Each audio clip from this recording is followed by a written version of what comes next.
ఓం శుభంకర్యే నమః. ఆదిత్యాయ చ సోమాయ మంగళాయ బుధాయ చ గురు శుక్రః శనిభ్యశ్చ రాహవే కేతవే నమః. గురు బ్రహ్మ గురుర్విష్ణుః గురుర్దేవో మహేశ్వరః గురుః సాక్షాత్ పరబ్రహ్మ తస్మై శ్రీ గురవే నమః. అస్మత్ శ్రీ గురుచరణారవిందాభ్యాం నమః. శ్రీ శ్రీ శ్రీ గణపతి సచ్చిదానంద సద్గురుభ్యో నమో నమః. ధనుస్సు రాశి వారికి 2024 మే మాసములో గల గోచార ఫలితాలను తెలియచేస్తున్నాము. శ్రద్ధగా ఆలకించండి. ధనుస్సు రాశి వారికి ఈ నెలలో ఆనుకూలమైనటువంటి ఫలితాలు గోచరిస్తున్నాయి. మీ ఆరోగ్య విషయములో జాగ్రత్త అవసరం. ఆర్థిక రంగములో కూడా ప్రజల మీద, నాయకుల మీద ఖర్చుని విపరీతముగా పెడతారు. ధనుస్సు రాశిలో ఉన్నటువంటి వ్యాపారవేత్తలు రాజకీయ రంగములో విపరీతమైనటువంటి గత 2 మాసాల నుంచి పెట్టుబడులు పెట్టి ఉంటారు. ఈ మాసము అత్యవసర స్థితిలో కూడా మరింత ఎక్కువ వడ్డీకి అప్పు తెచ్చి మరీ పెడతారు. కలిసి రావాలి, నగ్గకపోతే 5 సంవత్సరాల పైచులకే వేచి ఉండాలి. కాబట్టి కొంత జాగ్రత్త అవసరం. ఎవరెవరో ఏదేదో చెప్పారు అని చెప్పి తొందరపాటుతో నిర్ణయాన్ని తీసుకోవద్దు. కుటుంబ విషయములో, కుటుంబములో ఉన్నటువంటి వ్యక్తులతో చాలా జాగ్రత్తగా ఉండాలి. మీ ఇద్దరి మధ్య, మీ అంటే భార్యాభర్తల మధ్య అనవసరంగా ఎవరిని కూడా ఇన్వాల్వ్ చేయకండి. తమ కోపమే తమ శత్రువు. ధనుస్సు రాశిలో ఉన్నటువంటి స్త్రీలు కూడా కొంత ఓపికగా ఉండాలి. అవమానపూరితమైనటువంటి మాటలని భర్తని అంటము కానీ, పురుషుడు భార్యని అంటము కానీ చేయకూడదు. ఒకళ్ళ ముందు ఒకళ్ళ మర్యాద గౌరవాలని నిలబెట్టుకోవాలి. తద్వారా మీరు ఎంతో ఆనందాన్ని పొందగలుగుతారు. ఖర్చులు కూడా పెరుగుతాయి. అనుకోని స్థితిలో కొన్ని టూర్లు, యాత్రలు కూడా పడతాయి. ప్రిపరేషన్తో ఉండాలి. కుటుంబముతో బయటికి వెళ్ళినప్పుడు వ్యవహారాలని, వ్యాపారాలని కొంత పక్కన పెట్టాలి. ఆవేశపూరితమైనటువంటి నిర్ణయాలకి ఇది మంచి సమయము కాదు. ధనుస్సు రాశి జాతకులకి పెట్టుబడులు పెట్టుకోవచ్చు. ఉద్యోగ అవకాశాలు మెరుగుపడతాయి. సమాజంలో గౌరవ మర్యాదలు ఉంటాయి. సన్మానాది కార్యక్రమాల్లో పాల్గొంటారు. తృప్తి ఉంటుంది. కానీ ఆ తృప్తిలో ఆనందము ఉండదు. అప్పటికే తృప్తి అంటే అప్పటికప్పుడు మనం చెందేది. ఆనందము అంటే ఎక్కువసేపు ఉండేది. చాలాసేపు నుంచి మనం తలుచుకుని నవ్వుతూ ఉంటాం. తృప్తి ఎవరో పిలిచి ఒక సన్మానం చేశారనో, ఎవరో పెద్దవాళ్ళు పలకరించారనో ఆ క్షణం వరకే. ఆనందము ఎప్పటికీ ఉంటుంది. అటువంటి ఆనందాన్ని పొందేటువంటి ప్రయత్నం ధనుస్సు రాశి వారు చేయాలి. తృప్తి, మనం డబ్బిస్తే ఎదుటివాడు చక్కగా మనకు భజన చేస్తాడు, మనల్ని కీర్తిస్తాడు. ఆనందము, డబ్బు ఇవ్వకుండా, మనం ఎవరో తెలియకుండా మనని పొగిడేటువంటి వాడు మనకిచ్చేటువంటి బహుమతి. మనం ఎవరో తెలియకుండా ఎలా పొగుడుతారండి అంటే, మనము చేసేటువంటి మంచి తెలిస్తే చాలు. అక్కడ నువ్వు ఉండక్కర్లా. అది మనకి ఆనందాన్ని ఇస్తుంది. విద్యార్థులు కూడా తాము చదివేటువంటి విద్యపై శ్రద్ధని వహించి ఉండాలి. ఆ శ్రద్ధ కూడా ఏకాగ్రతతో కూడినటువంటి శ్రద్ధ. స్నేహితులని పెంచుకోవటము కానీ, స్నేహితుల యొక్క వ్యసనాలని అంటించుకోవటము కానీ చేయకూడదు. పెద్ద పెద్ద చదువులు చదివేటువంటి పిల్లలు చాలా జాగ్రత్తగా ఉండాలి. స్త్రీ పురుషులు ఇరువురు కూడా. ముఖ్యముగా విదేశాలలో ఉన్నటువంటి పిల్లలు చాలా జాగ్రత్తగా ఉండాలి. కొంత ప్రమాదము వాటిల్లేటువంటి సమయం గోచరిస్తుంది. ఈ నెలలో కుటుంబముతో కూడుకున్నటువంటి కొన్ని వ్యవహారాలు ప్రతికూలించినప్పటికీ అటువంటి సందర్భంలో తప్పనిసరిగా మీరు మీ భార్య గారు లేకపోతే మీ భర్త చర్చించుకోండి. ఎవరెవరినో ఇన్వాల్వ్ చేయొద్దు. ప్రతిదానికి జ్యోతిష్కుడు, ప్రతిదానికి లాయరు, ప్రతిదానికి డాక్టరు ఉండడు. కొన్ని మీరు మాట్లాడుకోవాలి.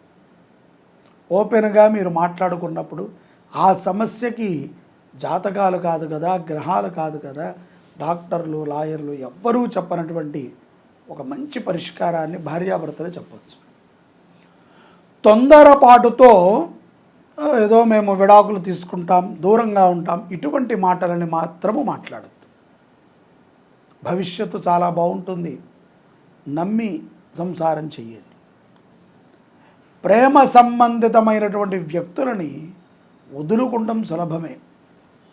రేపొద్దున నటనాపూరితమైనటువంటి ప్రేమ మన దగ్గరకు వస్తుంది. కాబట్టి జాగ్రత్తగా ఉండాలి. ప్రతి విషయాన్ని ఆచితూచి నిర్ణయం తీసుకుంటాం మంచిది. తొందరపాటుతో ఏ నిర్ణయం తీసుకోవద్దు. ఆరోగ్యము పైన శ్రద్ధ పెట్టండి, దృష్టి సాధించండి. మాంసాహారాన్ని ధనుస్సు రాశి జాతకులు వదిలేయటం చాలా సత్ఫలితాలను ఇస్తుంది. ముఖ్యంగా బుద్ధి, ఆలోచన, అలాగే కుటుంబ విషయాలు, అలాగే నీలో ఉన్నటువంటి ఒక మృదుత్వాన్ని బయటికి తెస్తుంది. ఆ యొక్క రాక్షసత్వము కోపాన్ని తగ్గిస్తుంది. కోపము తగ్గాలి. సత్సంగం చెయ్యండి. ఎక్కడైతే గనక వేదాభ్యాసము చేస్తున్నటువంటి పిల్లలు ఉన్నారో వారి చదువు కోసము మీ ధనాన్ని ఖర్చు పెట్టినట్లయితే చాలా గొప్ప విశేషమైనటువంటి ఫలితాలని ధనుస్సు రాశి జాతకులు పొందుతారు. మాసాంతములో పెట్టుబడులు కలిసి వస్తాయి. అలాగే ప్రతి విషయాన్ని మరొకసారి చెప్తున్నాను, ఇది మీరు ఈ నెలంతా కూడా గుర్తుపెట్టుకోవాలి. ఆలోచనతో నిర్ణయాలను తీసుకోండి. తొందరపాటుతో నిర్ణయాలు పనికిరావు. కోపాన్ని తగ్గించుకోండి.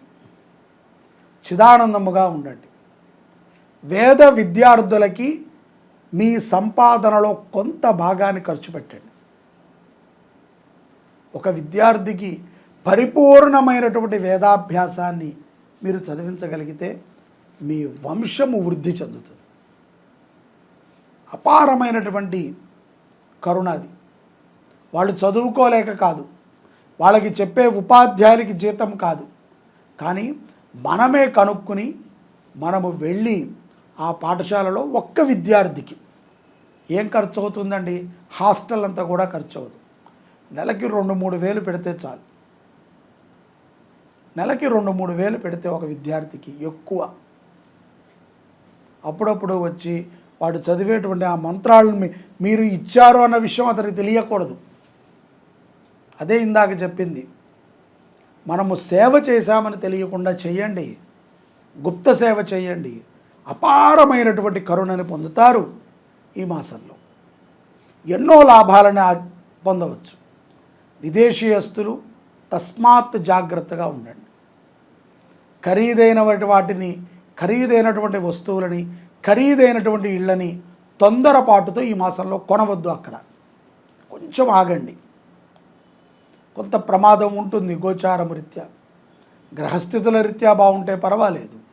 గోచారము రీత్యా ఒక గురువుని ఎంచుకోండి. గురు శుశ్రూష చేయండి.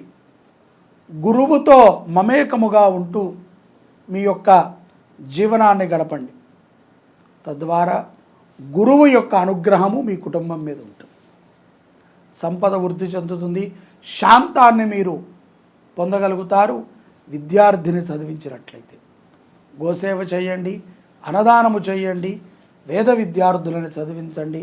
తప్పనిసరిగా ఈ సార్వత్రిక ఎన్నికలలో ప్రతి ఒక్కరూ కూడా బాధ్యతగా తమ ఓటు హక్కుని వినియోగించుకోండి. మంచి వ్యక్తికి మాత్రమే ఓటు వేయండి. నర్మదా నదీ పుష్కరాలు చాలా విశేషమైనటువంటివి. నర్మదా నదికి రహస్యం అంటే ఒకటే, తనకి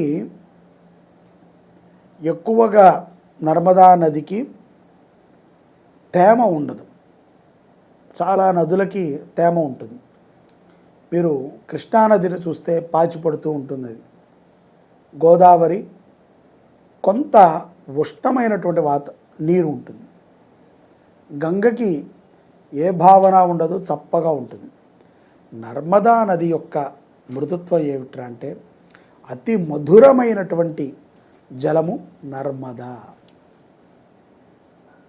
ఆ పదములోనే ఇది ఈశ్వరాంశ, ఈశ్వరుడి యొక్క జటాజూటము నుంచి పడినటువంటి గంగ కంటే ముందుగా నర్మదా అక్కడ ఉంటుంది. నర్మదా చాలా మృదు స్వభావి. నదులన్నీ మృదు స్వభావాలే, నర్మదా పరమ మృదు స్వభావి. బ్రహ్మపుత్ర అనేటువంటి నదిని కూడా మనం వినే ఉంటాం. ఇది నేపాల్ ప్రాంతంలో ఉంటుంది. సింధు నది కూడా మనకి ఇంచుమించుగా గోహతి దగ్గరలో ఉంటుంది. ఈ నర్మదా భారతదేశానికి మొత్తానికి మధ్యలో ఉంటుంది. తన యొక్క పాయ ఇతర జలాలలో సులభంగా కలుస్తుంది. కలిసినప్పుడు ఇతర జలాలకు ఉన్నటువంటి స్వభావము నర్మదా నదికి వస్తుంది. స్వతహాగా నర్మదా నది చాలా తీయగా ఉంటుంది. ఈ యొక్క నర్మదా అమ్మవారికి, నదీ దేవతకి మనము 12 సంవత్సరాలు ఆగాలి మళ్ళీ పుష్కరాలు రావాలి అంటే. ఇప్పుడు మనకు ఎలాగో వచ్చాయి. మే 1, 2024 నుంచి మే 12, 2024 వరకు 12 రోజుల పాటు ద్వాదశం దివసే పుష్కరాణి ఆచరేత్. ఎందుకంటే 12 రోజులు, ఒక 2-3 రోజులు పెట్టుకుంటే అయిపోతుంది కదా అంటే, పుష్కరము అంటేనే 12. మొదటి రోజున ఏతత్ సుముహూర్తము 8:45 7:15 ఏదో సమయం ఉంది. ఆ సమయానికి గురుడు నదిలో ప్రవేశిస్తాడు. అప్పటి నుంచి 12 రోజుల పాటు సకల దేవతలు కూడా వస్తూ ఉంటారు. వారి వారి కార్యాచరణ తీరిన తర్వాత నిదానంగా వచ్చి స్నానాలు చేసి అనుష్ఠానాలను చేసుకుని వెళతారు. ఈ 12 రోజుల పాటు ఎక్కడెక్కడెక్కడెక్కడో ఉన్నటువంటి వారు రాలేరు.